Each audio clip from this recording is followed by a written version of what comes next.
worked at Disneyland where magic had to happen every day. But one summer day, the magic took a strange turn. It was a sunny day, and I was standing at the entrance to the Pirates of the Caribbean attraction. My job was simple.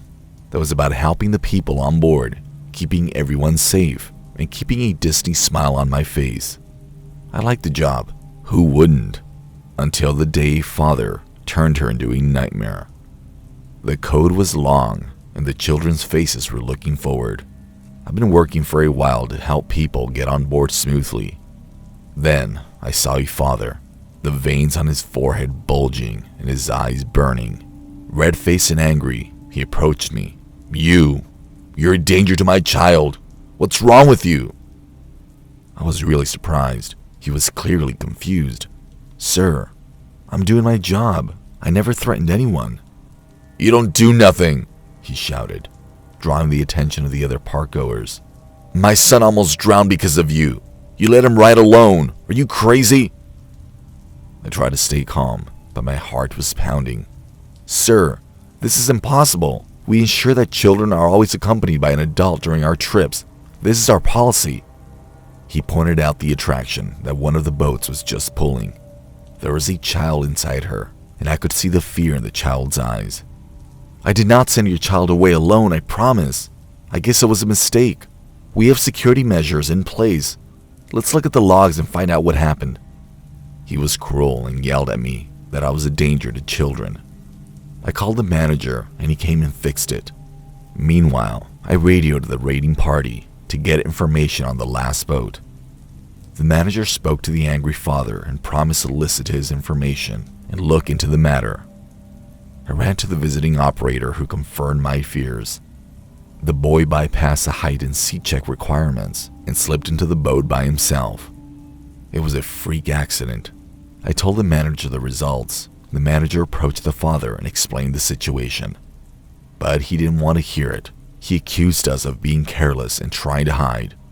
The manager then called the police because he couldn't calm the father. The police came and asked us what happened. It was then that the father tried to avoid them. It was really strange. One of the officers asked him about his kid, and he avoided all the questions and started to be uneasy. Then the other officer asked him his identity, and when he gave it, the police arrested him. We couldn't believe what was going on. Then the police informed us that he wasn't the father of this kid. He had kidnapped this kid many years ago when he was a baby, and he was pretending to be his father. The real parents of this kid thought he was dead. Fortunately, even after all these years, the kid could return to his real parents.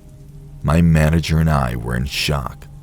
When the park closed, I couldn't bring the incident back to my mind. I knew there was no danger to this child, but the blame remained with me. Sometimes, no matter how hard you try to keep the magic going, problems arise that make you doubt yourself. Working at Disneyland, I saw smiles, laughter, and joy. But on that fateful day, I was faced with anger and fear. It was a scary experience that made me realize that even the happiest place on earth can sometimes lead to darkness.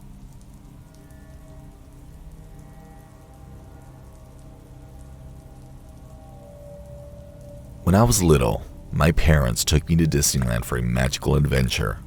I was about 7 years old, and it was a trip every kid dreams of. The bright colors, upbeat music, and the promise of meeting Mickey Mouse made my little heart beat faster than my excitement. As soon as I entered the park, I couldn't hide my excitement. I held my parents' hands and urged them to take me to all the races. We went on rides, explored Wonderland, and even saw a parade of some of my favorite Disney characters. But between the fun, I got separated from my parents. It happened in an instant.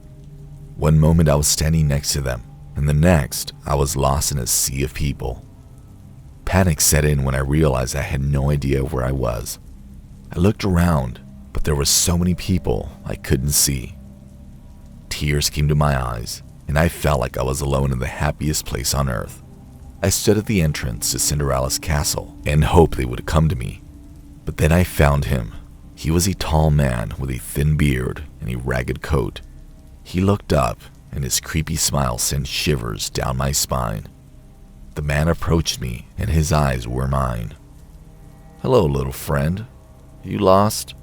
he asked slightly, revealing his crooked yellow teeth. I nodded, my voice shaking.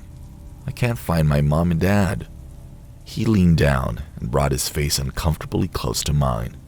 "Well, why don't you ask me to help you find them? I'm good at finding things." I was confused whether I should trust this stranger or not, but fear was clouding my judgment, and I thought it might help. "Okay, please help me," I grumbled. The man stood up and held out his hand to me. I reluctantly took it and started walking through the crowded park. The farther I got from the place, the more worried I became. I looked around to see my parents, but they were nowhere to be seen. The man took me to a quieter and less crowded part of the park. My heart was pounding, and my gut was telling me something was wrong. Then I realized I was walking down a dark alley.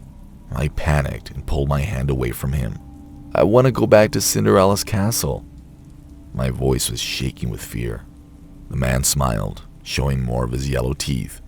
We're getting there, kid. A little detour and that's it." My instincts were screaming at me to run away from this man. Feeling that I did not know where to go, I turned and ran to a place where there was a lot of work.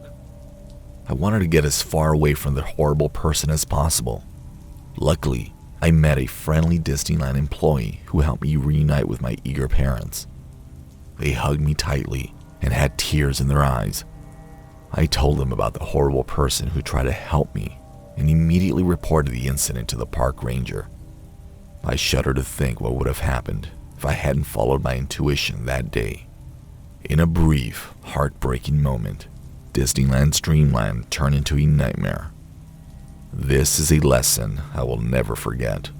Always be careful and never trust strangers wherever you are, even in the most magical places.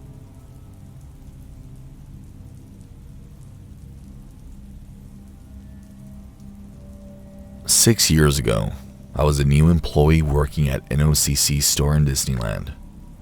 After about a month of work, I started work at 6. This change usually saw the team go from the Splash Mountain turn to Harbor Point to beat the clock. But one night, everything went horribly wrong. It was almost 1:45, and I was about to finish work when I realized that no one wanted to wait until I finished my shift. Of course, I was new, and they didn't know me very well yet, so I stopped and started walking around the park by myself. It was late, so I thought park security had already released the guests, and thinking I was alone in the park, I grabbed my phone and checked Facebook. As I rounded the corner from the entrance to Splash Mountain Castle and looked down the path leading to the Briar Patch, I saw a girl, about 6 or 7 years old, wearing a church dress. At first, I thought the security team had lost me somewhere. I mentally reviewed my procedures for dealing with such a situation and considered what resources I had at my disposal. When I got to the bottom of the railway bridge, I was a bit upset about the last security measures and being left in this situation. I called the little girl and asked her if she was missing, but I got no answer. I called her again, but still nothing. Then I got closer to her, trying to make her trust me and talk to me. Then she just screamed so loud like an animal. It was so scary. I couldn't believe what I was hearing. She also started to move so quickly. Then I thought that a little girl wouldn't be able to run so fast, not even an adult person. It broke my heart to think how fast that person was running. I couldn't believe my eyes. It's so messed up. I was new at work, and unprepared to deal with a kid who wandered into the park after midnight. I looked around for a moment and called out, but she was completely gone. I finally decided to give up the search, thinking someone else would find her. But while I was leaving, something hit me really fast in my back. I looked around, and before I checked the place once again, it hit me again. I was in terror. I thought that this would be the last day of my life, but it stopped, and I managed to leave from this place. 2 days later, while I was in the office behind Pooh's Corner, I spoke with my seasoned boss. As we chatted, he asked me if I had seen anything strange while I was in the park, and I couldn't hide my strange story. To my surprise, he asked, "Did you see the little girl in the white dress?" It was then that I realized that what had happened to me was not an isolated incident. I felt a chill run down my spine, and it almost sickened me to realize that something truly out of the ordinary had happened that night.